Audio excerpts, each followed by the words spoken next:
मैं प्यार ना करूं, सम्मान ना करूं, दिल ना लगाऊं तो आप बार बार क्यों आएंगे यहाँ? क्या रखा है? नहीं रखा है। इसीलिए सुबह 4 बजे से रात के 10 बजे तक निरंतर हंसते मुस्कुराते एक ही आदमी से 20-30 बार बोलने की क्षमता है मुझ में। हजारों लाखों लोग आए जाएं, रोज आते हैं। 4-5 हजार तो बैठे ही हैं पंडाल में, और ये सब तो मुझसे बोलेंगे। ये सब पैर छुएंगे, शाम को सुबह भी छुए, बोलेंगे भी।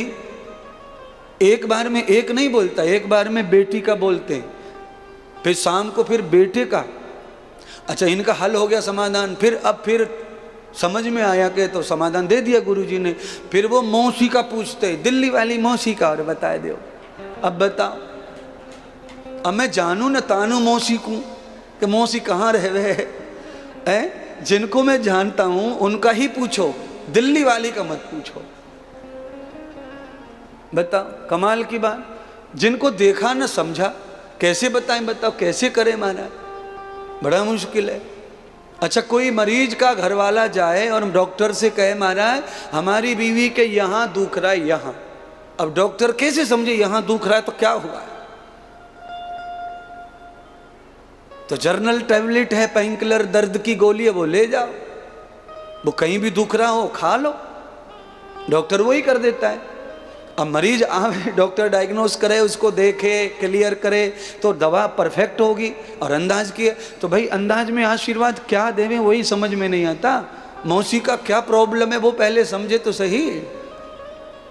बड़ी दुखी है छोटी बहन हमारी, बड़ी दुखी है। मैंने कहाँ रहती? तो कहा अमृतसर रहती है। मैंने कहा 700 किलोमीटर तक आशीर्वाद कैसे पहुंचेगा? यहां से बड़ा कठिन है। लोग न जाने क्या क्या लेके आते हैं महाराज हैं। अपना और अपने तक ठीक है, समाधान कर लो। एक बार मौसी को लेके आओ, गुरुजी से मिलवाओ, वार्तालाप करवाओ, दर्शन वर्शन करवाओ। गोस्वामी तुलसीदास लिखते हैं रामायण में, दरस परस मुख मंजन, हाँ, कटत कलेस कहे वेद पुराण। दर्शन से ही आधा दुख कम हो जाता है, बहुत परेशानी कम हो जाती है दर्शन से, बहुत सारी चिंताएं खत्म हो जाती हैं।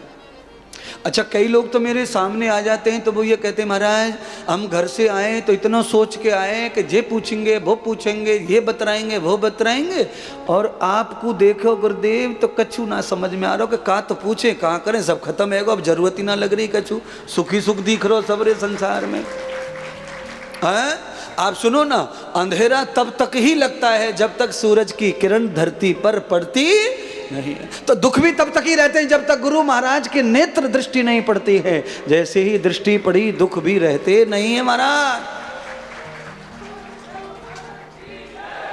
ऐसे ही मिट जाते हैं दुख। तो सूर्य की किरणों से अंधेरा चला जाता है।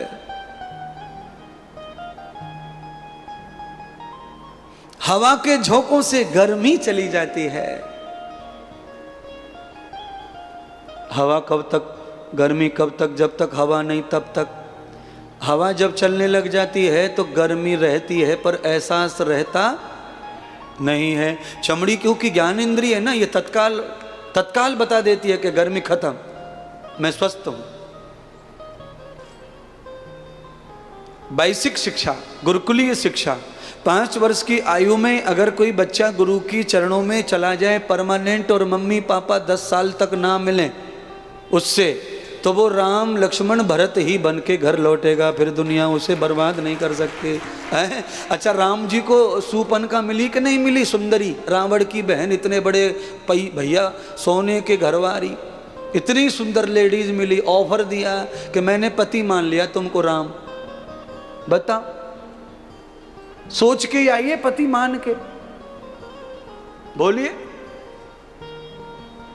अच्छा, तुम सब शादीशुदा हैं, तुम्हारे बाल बच्चे भी हैं, पर कोई मैडम तुमसे आके एकांत में कोने में कह दे कि मैंने आपको पति मान लिया है, तो आप ना हाँ ना कर रहे कुछ के कछु करेंगे?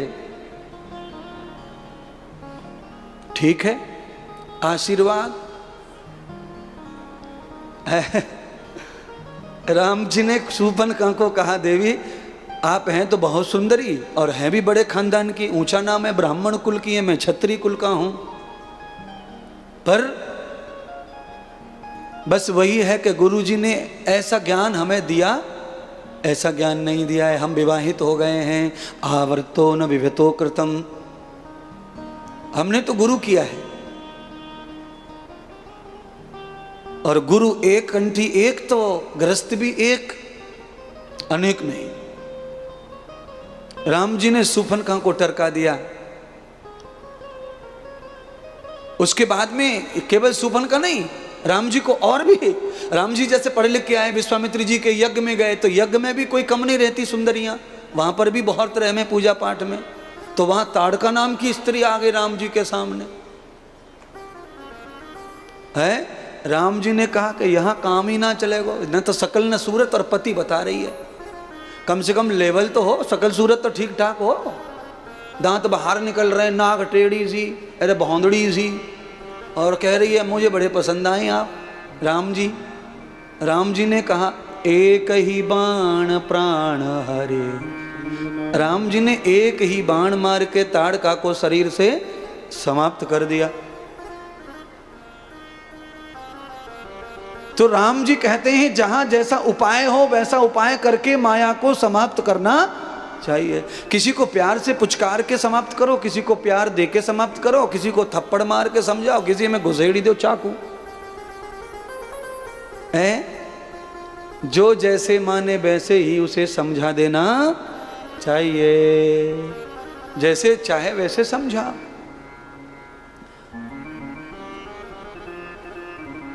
अच्छा एक बात बताओ जरा, मैं इधर पूछ लूं,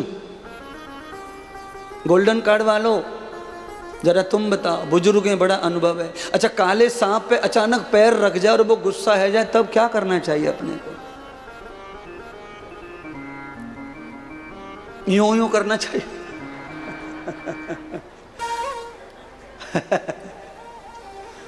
है?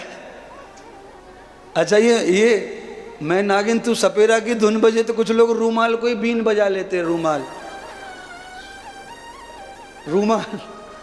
तो उस समय रूमाल को बीन बजा के शांत करना चाहिए कोबरा को, भाई रुक रुक रुक रुक पर ये मूर्खता के अलावा और कुछ भी नहीं होगा ऐसा किया तो। यहाँ शास्त्र क्या कहता है वो सुनिए, यहाँ शास्त्र कहता है सठे साठ्यम सम आचरेत। अरे ये काला सांप जो है सठ बन गया है, तुमने पैर रखा नहीं, रख गया था, तुमने रखा नहीं है, रख गया।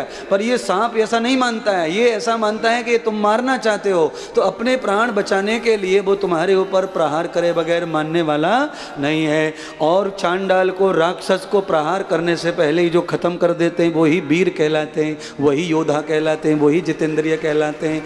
ऐसा राम जी ने किया है महाराज। कोई दुष्ट हमारे ऊपर प्रहार करे पहले हमें उसे नष्ट कर दें।